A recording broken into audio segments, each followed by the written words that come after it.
بسم اللہ الرحمن الرحیم۔ اللہ اکبر، سبحان اللہ، الحمدللہ، استغفر اللہ، الصلاۃ والسلام علیکہ یا رسول اللہ صلی اللہ علیہ وآلہ وسلم۔ ناظرین، ہمارے ویورز بہت زیادہ جو کہ کالز آ رہی ہیں ہمیں واٹس ایپ پہ، میسیجز، تو زیادہ جو ایشو ہے وہ لوگوں کا اس وقت معاشی مسائل سے ریلیٹڈ ہے۔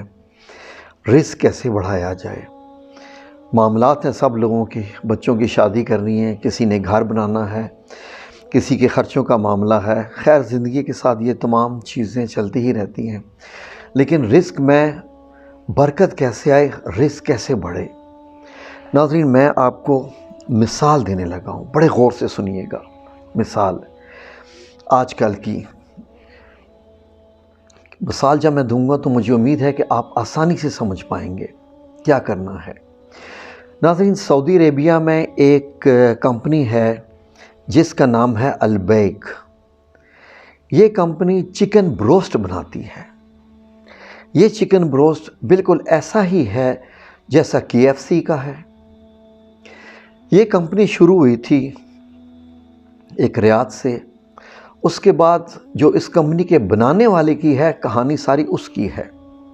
اس وقت یہ پورے سعودی عربیہ میں یہ کمپنی پھیل چکی ہے، اور جہاں جہاں پر سعودی عربیہ میں KFC کے جو ہے وہ ریسٹورنٹس ہیں بروسٹ کے، چکن بروسٹ کے، ان کے ساتھ یا قریب ہی البیک بھی ہوتا ہے۔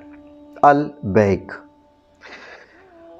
جو لوگ عمرہ کرنے جاتے رہتے ہیں یا جو سعودی عربیہ میں رہتے ہیں وہ اس نام سے بڑا واقف ہیں، اور وہ سمجھ گئے ہوں گے کہ میں کیا بات کرنے جا رہا ہوں۔ ڈیفینیٹلی، تو سنیے آپ لوگ بھی غور سے۔ معاملہ یہ ہے کہ جب انہوں نے یہ پہلا البیک بنایا تھا تو یہ چاہتے تھے کہ یہ ایک نیا برانڈ ہے چکن بروسٹ کا، کچھ ایسا کیا جائے کہ اللہ رب العزت اس میں برکتیں ڈالے۔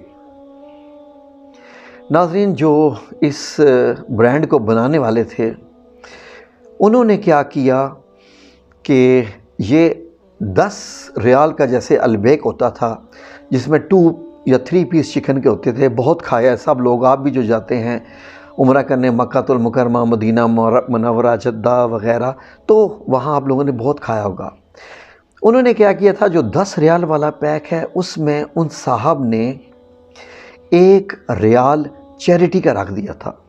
بیسیکلی اس کی قیمت جو 10 ریال تھی ان کو 9 ریال ملتا تھا، اور جتنی سیل ہوتی تھی اس میں سے وہ 10%، یعنی 10 ریال میں سے 1 ریال چیریٹی کے لیے جاتا تھا، کسی نہ کسی غربا، یتیموں کی مدد وغیرہ وغیرہ کس کے لیے۔ ناظرین، دیکھتے ہی دیکھتے یہ سعودی عربیہ میں ایسا پھیلا، یہاں تک پھیلا کہ جب جہاں بھی ان کے جو نئے ریسٹورنٹس بنتے ہیں وہاں پر جب دروازے کھلے جاتے ہیں تو لوگ ٹوٹ کر پڑتے ہیں۔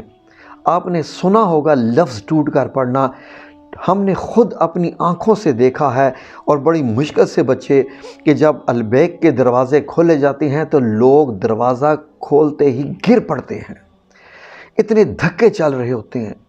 ہم پاکستانی دیکھتے تھے کہ یار ہے تو چکن ہی ہے نا، یہ لوگ ٹوٹ کے کیوں پڑ رہے ہیں؟ اتنا بھی کیا ہے کہ چکن بروسٹ ہے، کھانا ہے، کیا ہے ایسا؟ اگر یہ نہیں بھی ہوگا کیا فرق پڑے گا؟ لیکن نہیں، انہوں نے ناظرین اب پورے سعودی عربیہ میں اتنا یہ پھیلا لیا ہے، یہ اتنا پھیل گیا ہے کہ اگر یہ چاہیں تو پوری دنیا میں جو ہے اس کی فرنچائزز دے دیں۔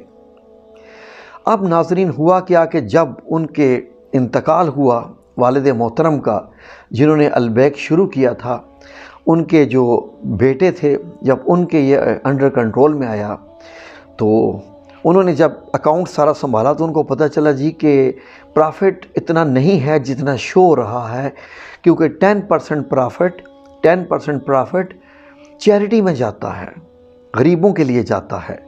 انہوں نے کہا اچھا یہ طریقہ تھا ہمارے والد کا۔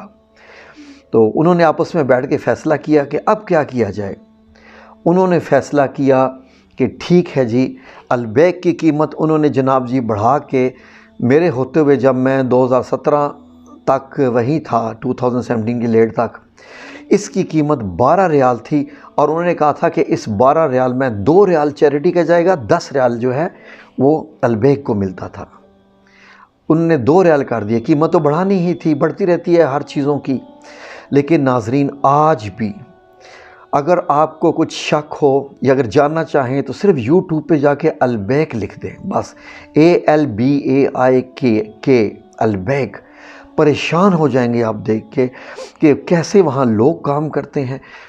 میں دیکھتا تھا کہ یہ KFC ہے ٹوٹل ایمٹی، پاکستان میں KFC کرتے رہتے ہیں لوگ ایمٹی، لیکن البیک پہ لائنیں اتنی لگی ہوئی ہیں کہ اندر ریسٹورنٹ سے لائن لگی ہوئی ہے اور باہر سڑک تک آئی ہوئی ہے لوگوں کی۔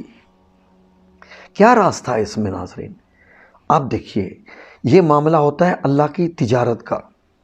رزق بڑھانا چاہتے ہیں، رزق کیسے بڑھائیں؟ سنیے، اپنے رزق میں آپ کی سیلری 10,000 ہے، 20,000 ہے، 50,000 ہے، 1 لاکھ ہے، 2 لاکھ ہے، کچھ بھی ہے، کچھ غریبوں کا، بیواؤں کا، یتیموں کا، جسے بھی آپ ضرورت مند سمجھتے ہیں جو کہ ضرورت کے لائق ہیں، ان کا حصہ رکھ دیں اپنی سیلری میں، ان کا حصہ رکھ دیں۔ یقین کریں اللہ رب العزت کی ذات جانتی ہے، جس کے بھروسے پہ میں یہ آپ کو بتا رہا ہوں، آپ کا رزق ڈبل نہ ہو گیا، اس میں برکتیں نہ آ گئی تو یہی اسی چینل پہ آ کے مجھے کہہ دیجئے گا کہ شاید تم نے جھوٹ بولا تھا۔ یہ میں آپ کو لکھ کے دے رہا ہوں، میری زندگی کا تجربہ ہے۔ میں 23 سال جدہ میں رہا، 23 سال میں بڑا ذکر کرتا ہوں جدہ کا، سوری، لیکن بہت زندگی کے پل ہیں جو اپنی زندگی کے آبزرو کیے ہوئے ہوں، رہا ہوں، کیا ہو، سب کچھ میرے اپنے اوپر بیتی ہوئی ہو، تو سٹوری تو بنتی ہے نا، ایگزامپلز تو بنتی ہیں نا۔ ناظرین، میری ایک بہن بیوہ ہو گئی تھی، ہم تینوں بھائی ان کے لیے جو ہے وہ کوشش کرتے تھے کہ ان کے جو ہے وہ فکسڈ اماؤنٹ کر دیں۔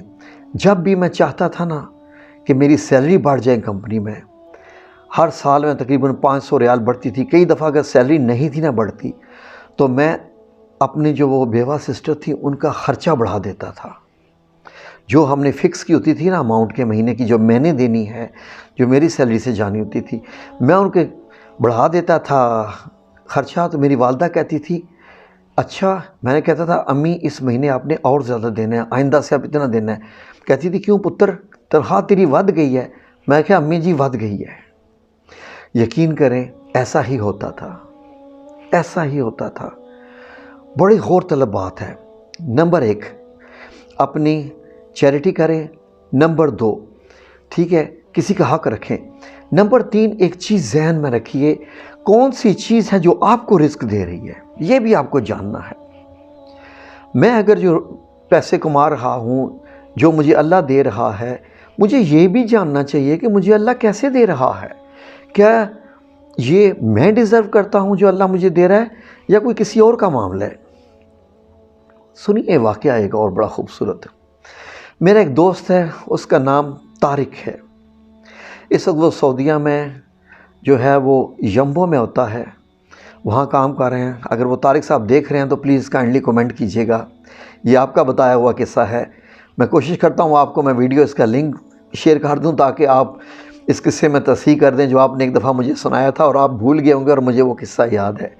جی طارق صاحب ملتان والے، سنیے، انہوں نے مجھے بتایا یہ ایک کمپنی میں کام کرتے تھے، جدہ شرفیہ میں ایک کمپنی تھی جس کا نام تھا بابتین۔ بابتین کمپنی کیا کرتی تھی کہ وہ یہ جو شادی بیاہ کے ہوتے ہیں نا گفٹ پیکس وغیرہ، کارڈز پرنٹ کرنا، یہ سارا وہ کام کرتی تھی۔ کوئی بھی فنکشن ہوتا تھا تو یہ وہ کام کرتی تھی۔ تو آج بھی ہوگی، جو لوگ جدہ میں رہتے ہیں تو جو مین شارع 60 ہے، آپ لوگوں کے لیے عرض ہے کہ شارع 60 کا جو برج ہوتا ہے نا شرفیہ کا، وہاں پر رائٹ سائڈ پہ یہ بابتین ہے، اس کا شو روم جو ہے وہ آج بھی ہوگا انشاءاللہ۔ تو یہ وہاں کام کرتے تھے۔ ایک دن یہ شام کو آئے طارق صاحب تو مجھے بتاتے ہیں کہ ان کی کمپنی میں ایک بڑا عجیب واقعہ ہوا۔ میں نے کہا جی بتائیے، ضرور بتائیے۔ واقعے تو ہم مزے سے سنتے اور سناتے ہیں، واقعوں میں تو ہم لوگوں کے لیے سبق ہوتے ہیں، لیسنز ہوتے ہیں۔ انہوں نے بتایا کہ ان کی کمپنی میں ایک بنگالی لڑکا تھا، بڑا کام چور تھا، وہ کام چور تھا، ٹھیک طریقے سے کام نہیں کرتا تھا۔ اس کی بڑی شکایتیں آتی رہتی تھی مالک کے پاس۔ تو ایک دن مالک نے اس بنگالی کو بلایا اور کہا کہ میں تمہاری جاب ختم کرنے لگا ہوں، تم واپس بنگلہ دیش جا سکتے ہو، تو اس لیے تم جو ہے یہ معاملہ ہے تو ہمیں تمہاری ضرورت نہیں ہے۔ اب وہ بنگالی کھڑا سن رہا ہے، وہ پریشان ہو گیا۔ اتنے میں ایک صاحب، ایک کلائنٹ وہاں داخل ہوئے اس شاپ میں، اور داخل ہوتے ہی کہا جی کہ بڑا ایمرجنسی کا آرڈر ہے، میری شادی ہے، 1-2 دن میں میری شادی ہے، کچھ بھی تیار نہیں ہے، ایمرجنسی کا آرڈر ہے، ڈبل پیسے پے کر دوں گا، جتنے کہیں گے پے کر دوں گا، 2 دن کے اندر سامان پیک کرنا ہے، یہ کرنا ہے، وہ کرنا ہے۔ اب وہ جو سعودی تھا تو اس نے سوچا کہ یار ایک بندہ جو میں بھیج رہا ہوں تو مین پاور کم ہو جائے گی، آرڈر بڑا تگڑا آ گیا ہے۔ تو اس نے کہا اچھا ٹھیک ہے، میں تمہیں پھر بلاؤں گا، تو 2 دن بعد میں پھر تمہیں بلاؤں گا، فی الحال جاؤ اپنے کام پہ جاؤ۔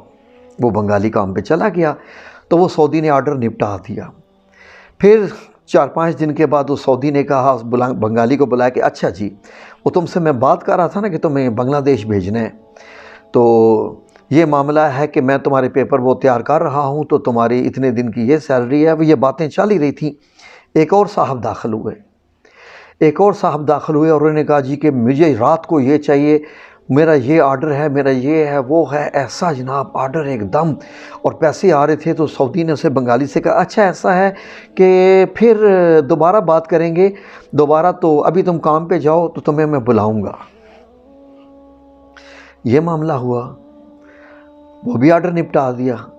اب تیسری دفعہ اس نے بلایا تو اس نے بنگالی سے کہا کہ ہاں جی، یہ میں نے تمہارا حساب کر دیا ہے، آج کا تمہاری اتنی سیلری بنتی ہے، تو میں تمہاری سیٹ وغیرہ بک کروا رہا ہوں، تو تم ایسا کرو کہ کل پرسوں تمہارا شاید وہ فلائٹ ہو جائے گی، کنفرم ہو جائے گی، تو تم اپنا سامان پیک کر دو وغیرہ وغیرہ۔ اب یہ بات چل رہی تھی تیسری دفعہ کہ ایک اور سعودی آ گیا۔ جیسے ہی وہ سعودی داخل ہوا اور سعودی نے اس سے کہا جی کہ ایک آرڈر ہے، تو وہ جو دکان کا مالک تھا اس نے بنگالی سے کہا تم ادھر ہی بیٹھ جاؤ، تم نے نہیں جانا۔ سعودی سے بات کی، آرڈر لیا، جیسے ہی وہ کلائنٹ گیا تو اب یہ سعودی پریشان، جو باب دین کا مالک تھا، کیوں طارق صاحب ایسے ہی ہے نا؟ کمنٹس میں لکھیے گا۔ اب وہ سعودی پریشان ہو گیا، پریشان ہو کے کہتا ہے کہ یار بنگالی، تم مجھے بتاؤ یہ جو تم سیلری لیتے ہو یہ کہاں کرتے ہو تم، جو تم وہاں لیتے رہے ہو؟ اس بنگالی نے کہا کہ مجھے جو آپ سیلری دیتے ہیں یہ میں ایک ماں کو بھیجتا ہوں، اپنا ایک حصہ میری ایک بیوہ بہن ہے میں اس کو بھیجتا ہوں، اور ایک حصہ جو ہے وہ میری بیوی کو اتنا خرچہ جاتا ہے، تو اس طریقے سے یہ میری سیلری ڈیوائیڈ ہوتی ہے۔ وہ سعودی سمجھ گیا کہ یہ معاملہ کچھ اور ہے۔ یہ معاملہ سعودی کو اتنا پتہ چل گیا کہ اس بنگالی کی وجہ سے میری اس شاپ پہ اتنا زیادہ کام آ رہا ہے۔ وہ اللہ کا بندہ تھا، اللہ کی حکمتوں کو سمجھنے والا تھا۔ جو بندہ اللہ کی حکمت کو سمجھے وہ بہت کچھ پا لیتا ہے دنیا میں، جو اللہ کی حکمت کو سمجھے وہ پا لیتا ہے دنیا میں۔ اس نے اسے کہہ دیا چل بچہ یاشی کار، تیری جا پکی، آئندہ تجھے کوئی بھی نہیں نکالے گا، کیونکہ میں سمجھ گیا ہوں کہ اللہ کا کیا معاملہ ہے۔ آپ بھی یہ فارمولہ اختیار کیجئے اپنے گھر کے کچن میں سے۔ کبھی آٹا بہتر ہے، آدھا کلو، 1 کلو کسی کے گھر پہ پہنچوا دیں۔ جب مہینے کا سامان لے کے آئیں اپنے گھر کے لیے، اس میں سے 2-3-4 ہزار کا سامان لے کے کسی اور ضرورت مند کے گھر بھی بھجوا دیں، اور یقین کریں رزق کی ایسی بہاریں اور برکتیں آئیں گی کہ آپ بول اٹھیں گے سبحان اللہ، الحمدللہ، وی لو یو اللہ جی، انشاءاللہ۔ آمین یا رب العالمین برحمتک یا ارحم الراحمین۔